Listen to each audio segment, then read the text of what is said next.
ஹாஸ்பிட்டல்ல டாக்டர் வெட்டி கொலை, இதுக்கு முன்னாடி கோர்ட்டுக்கு முன்னாடி வக்கீல வெட்டி கொலை, இப்படி ஊடு பூந்து வெட்டி கொலை, இந்த மாதிரியான சட்ட ஒழுங்கெல்லாம் எங்க தான் போய்க்கிட்டு இருக்கு? மறுபடியும் ஒரு பவேரியா கேங் மாதிரி ஒரு கேங்கு தான் உள்ள இறங்கியிருக்குன்னா மிகப்பெரிய அச்சுறுத்தலுங்க. கஞ்சா ரொம்ப அதிகமாயிருச்சு. உங்களுக்கு மட்டும் கோடு வேர்டு தெரிஞ்சா எல்லா பொட்டி கடையிலையும் கூட வாங்கலாம். தோட்டத்துல இறங்கி இந்த மாதிரியான கும்பல்கள் இந்த மாதிரி தொடர்ந்து பண்ண ஆரம்பிச்சா நிச்சயமா அது மிகப்பெரிய அச்சுறுத்தலுங்க கொங்கு மண்டலத்துக்கு. 7 வயசுல பையனு 12 வயசுல புள்ள இருக்குன்னு கதறி அழுகிறத பார்க்கும்போது நம்மனாலயே ஒரு தாங்கிக்க முடியல. அவரை வெட்டி கொண்டிருக்கிறாங்க, எப்படியாவது புடிங்க. நடந்ததுக்கு நீங்க காரணம் கிடையாது, ஆனா நீங்க பிடிக்கலன்னா காவல்துறைக்கு அவமானம் அவமானம் அவங்க அழுகிறத பார்க்கும்போது எனக்குமே ரொம்ப பயத்தை ஏற்படுத்துது. அதனால காவல்துறைக்கு கையை எடுத்து கும்பிட்டுக்கிறேன், சீக்கிரம் கண்டுபிடிங்க. கூல்லிப்பையும் இல்ல அந்த கான்ஸையும் பேன் பண்றவங்க ரொம்ப துரிதமா செயல்பட்டு அந்த கஞ்சாவை ஒழிக்கலனா இது போன்ற குற்றங்களை தடுக்கவே முடியாது. Welcome to paper roast. நேற்று திருப்பூர் மாவட்டத்துல பல்லடம் பக்கத்துல சேமலைய கவுண்டன் புதூருங்கிற ஒரு ஊர்ல தோட்டத்துல தூங்கிட்டு இருந்த அம்மா அப்பா பையன் 3 பேர்த்தையும் வெட்டி கொடூரமா கொன்றிருக்காங்க. கட்டையால் அடிச்சு கொல்லதா சொல்லப்படுறாங்க. வெட்டி கொன்னதா அவங்க மனைவி போலீஸ்ல அழுதுருக்காங்க. அது மிகப்பெரிய பரபரப்பை ஏற்படுத்தியிருக்கு. இது பல்லடம் பகுதியில புதுசு கிடையாது. இது ரொம்ப நிறைய சம்பவங்கள் தொடர்ந்து நடந்துகிட்டே வருது. கடந்த ஆண்டு கூட இதே மாதிரி வீட்டுல தூங்கிட்டு இருந்த 4 பேர்த்த கொன்னு நகையை திருடிக்கிட்டு போயிட்டாங்கன்னு சொல்றாங்க. இந்த எந்த சம்பவத்துக்குமே குற்றவாளிகளை இன்னும் கண்டுபிடிக்கல. அதனாலதான் அந்த சம்பவம் தொடர்ந்து நடக்குதுன்னு சொல்றாங்க. அந்த பகுதி மட்டும் இல்ல, கொங்கு மண்டலமே மிகப்பெரிய பரபரப்புக்கு உண்டாயிருக்கு. கொங்கு மண்டலம் மட்டுமில்ல, ஒட்டுமொத்த தமிழ்நாடுமே பெரிய பரபரப்பை சந்திச்சிருக்கு. அதாவது புயல் மழைன்னு ஒரு பக்கம் அடிச்சுக்கிட்டு இருக்க சமயத்துல கொங்கு பகுதியில மழைக்கு பதிலா இந்த மாதிரியான சம்பவம் மிகப்பெரிய எதிர்ப்பை ஒரு பாதிப்பை ஏற்படுத்தியிருக்கு.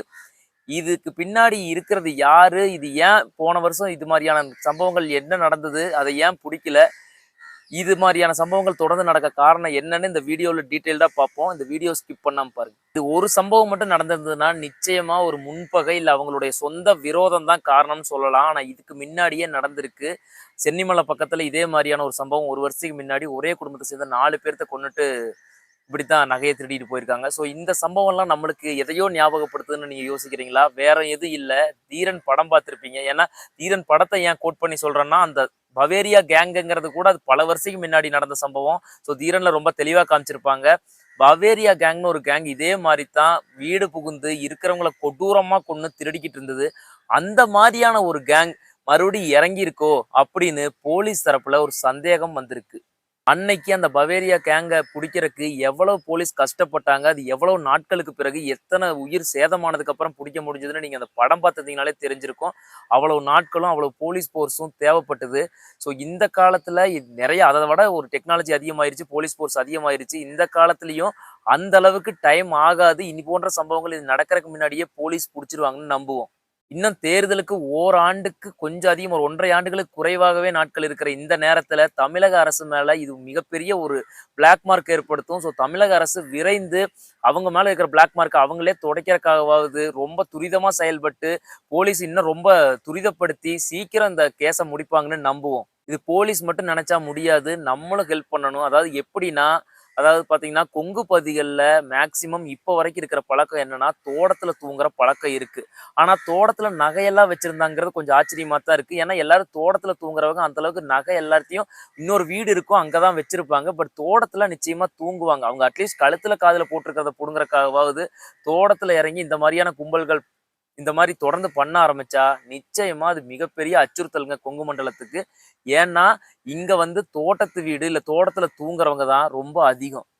கொரோனாவுக்கு அப்புறமே திருட்டுகள் அதிகமாகும். ஏன்னா மிகப்பெரிய எல்லாருமே ஒரு வறுமை கோட்டுக்குள்ள போயிட்டாங்க அப்படின்னு சொன்னாங்க.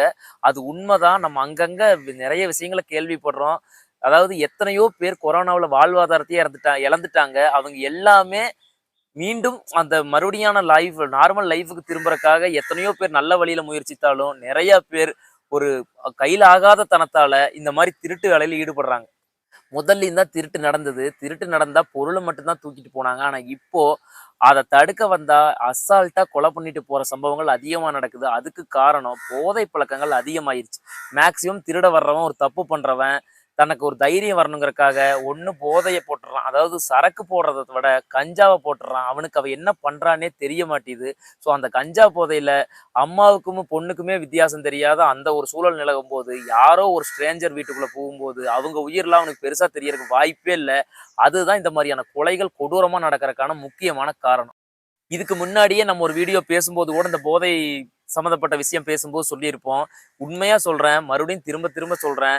சென்னை, கோயமுத்தூர் இந்த மாரியான சிட்டிகள்ல கஞ்சா ரொம்ப அதிகமாயிருச்சு. உங்களுக்கு மட்டும் கோடு வேர்டு தெரிஞ்சா எல்லா பொட்டி கடையிலயும் கூட வாங்கலான்னுங்கிற அளவுக்கு கஞ்சா ரொம்ப பெருகி போச்சு. அதாவது நம்ம அரசு கூல்லிப்பையும், இல்ல அந்த கான்ஸையும் பேன் பண்றவங்க ரொம்ப துரிதமா செயல்பட்டு அந்த கஞ்சாவ ஒழிக்கலன்னா, இது போன்ற குற்றங்கள தடுக்கவே முடியாது.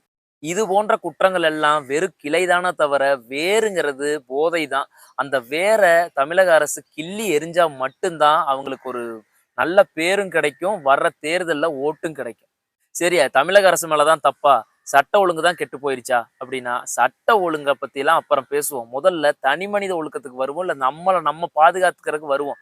அதாவது ஒருத்தருக்கு ஒரு போலீஸ் போட முடியாது. நிச்சயமா போட முடியாது. அதாவது இந்த மாரி தனக்குள்ள இருக்கிற ஒரு கொடூரத்த ஒருத்தன் செய்யும்போது, ஒவ்வொருத்தனையும் போலீஸே போய் தடுக்க முடியாது. ஸோ நீங்க தான் அதுக்கு முன்கூட்டியே எச்சரிக்கையா இருக்கணும். எப்படி எச்சரிக்கையா இருக்கிறதுனா, தோட்டத்து சாலையில படுக்கிறவங்க தயவு செஞ்சு ரொம்ப அதிகமான இதெல்லாம் இல்ல. கொங்கு பகுதியில எத்தனையோ செலவு பண்றீங்க.